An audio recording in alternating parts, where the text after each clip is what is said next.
One-fourth صدی گزر گئی ہے. ایک صدی 100 سال کی ہوتی ہے، چوتھائی صدی گزر گئی ہے. اور میں نے بڑے اتار و چڑھاؤ دیکھے ہیں، بڑے نشیب و فراز دیکھے ہیں. میں نے سن 2002 کی تقریر میں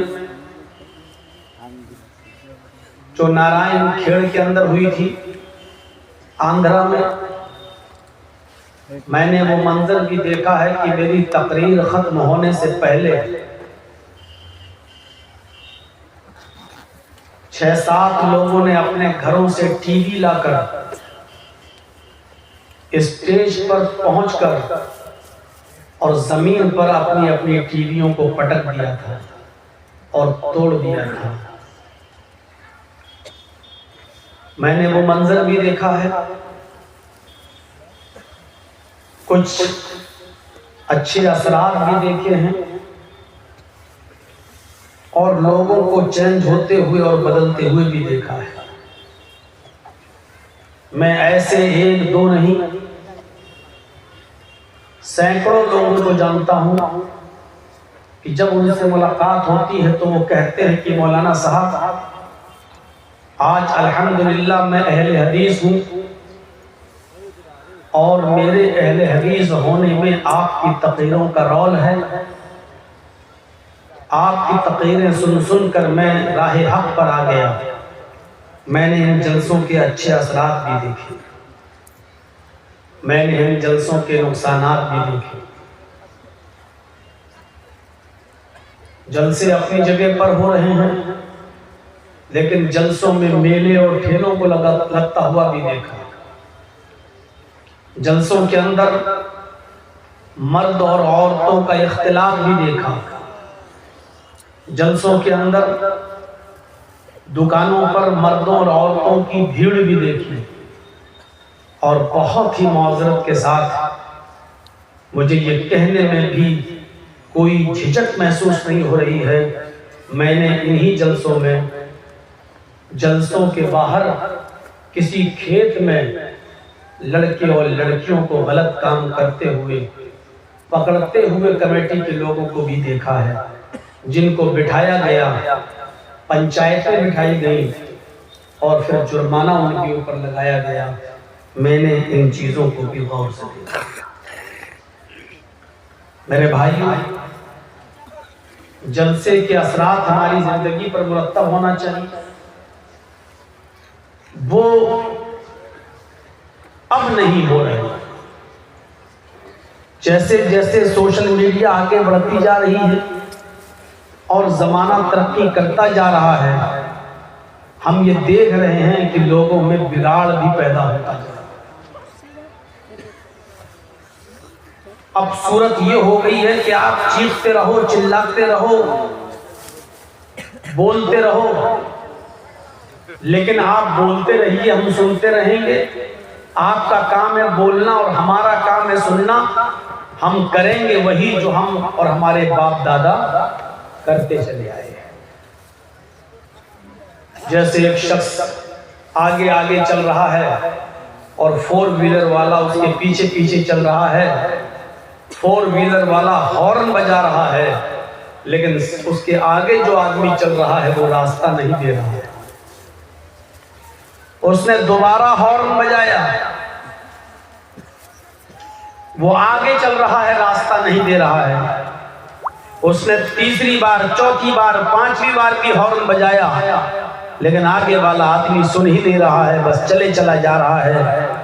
ڈرائیور کو غصہ آیا، گاڑی سے اترا، اس آدمی کو پکڑا اور کان پر ایک تھپڑ لگایا. کمینے، میں کب سے ہارن دے رہا ہوں، تم سن نہیں رہے ہو؟ اس آدمی نے کہا کہ مجھے کیوں مارا؟ کہا کہ میں کب سے ہارن بجا رہا ہوں، تمہیں سنائی نہیں دے رہا ہے؟ راستے سے کیوں نہیں ہٹتے ہو؟ اس آدمی نے جواب دیا، بھائی تم اتنی زور زور سے ہارن بجا رہے تھے کہ میرے کان سن ہو چکے، مجھے سنائی نہیں دے رہا تھا. इतनी जोर जोर से आपने हॉर्न बजाया कि हमारे कानों के पर्दे सुन हो गए, मुझे सुनाई नहीं दे रहा है। आप कितनी बार हॉर्न बजाया मुझे नहीं मालूम, मैं कैसे हटता जब मुझे सुनाई नहीं दे रहा है। इसी से मिलती जुलती कैफियत कुछ हमारी हो चुकी है।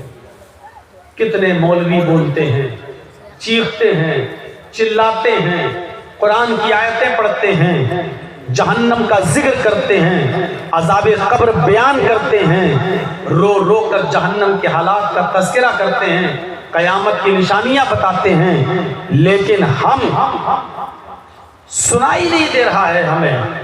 हमारे कान सुन सुन कर पक चुके हैं, हमें पता ही नहीं चलता कि जलसों में क्या कहा जा रहा है। भीड़ तो होती है, लोग तो आते हैं, तकरीरें तो सुनते हैं, बातें तो सुनते हैं, लेकिन जैसे हॉर्न की आवाज सुन सुनकर आगे चलने वाले का कान सुन हो चुका, ऐसे ही मौलवियों, आलिमों, मुकर्रिरों, खतीबों की तकरीरें सुन सुनकर हमारे कान भी पक चुके हैं। हमें भी कुछ समझ में नहीं आता है कि हमें क्या अमल करना है और क्या अमल नहीं करना है।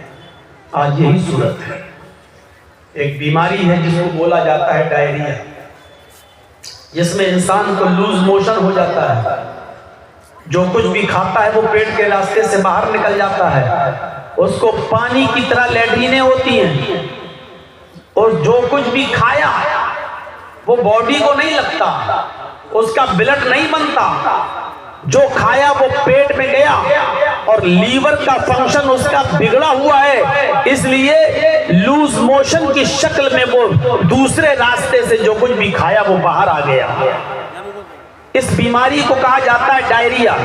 इंसान जो खाए वो उसके बदन में ना लगे, इंसान जो खाए एक रास्ते से और दूसरे रास्ते से बाहर निकल जाए, उसकी ताकत, एनर्जी इंसान की बॉडी पे न लगे, तो इस बीमारी को कहा जाता है डायरिया। जिस तरह डायरिया में इंसान जो खाता है वो दूसरे रास्ते से बाहर निकल जाता है, हमें भी कानों का एक डायरिया हो गया है। हम एक कान से सुनते हैं और दूसरे कान से बाहर निकाल देते हैं। जर्जी साहब क्या बोल रहे हैं? हम एक कान से सुन रहे हैं, जलसा खत्म हुआ, दूसरे कान से हमने निकाल दिया, उसका असर कल हमारी जिंदगी पर नहीं रहेगा। जैसे जो हमने खाया उसकी एनर्जी, उसकी ताकत हमारी बॉडी को नहीं लगती, ऐसे ही जो बोला है उसका असर हमारे दिल को नहीं होता है। एक कान से सुना और दूसरे कान से हमने निकाल दिया, हमें कानों का डायरिया हो गया है। हम सुनते तो हैं लेकिन उसको अपने दिल में नहीं बिठाते और उसके मुताबिक अमल नहीं करते, उसको अपनी जिंदगी पर नाफिज नहीं करते, बल्कि हम दूसरे कान से उसको निकाल देते हैं। मेरे प्यारे साथियों, यही चीज सबसे ज्यादा नुकसानदेह है। वरना अगर किसी इंसान की फितरत में जिंदगी हो तो 25 साल का जमाना एक जमाना होता है। इंसान एक बात ही काफी है उसकी जिंदगी के अमल करने के लिए। यहाँ तो 25 साल की जिंदगी गुजर चुकी है तकरीरों की दुनिया में।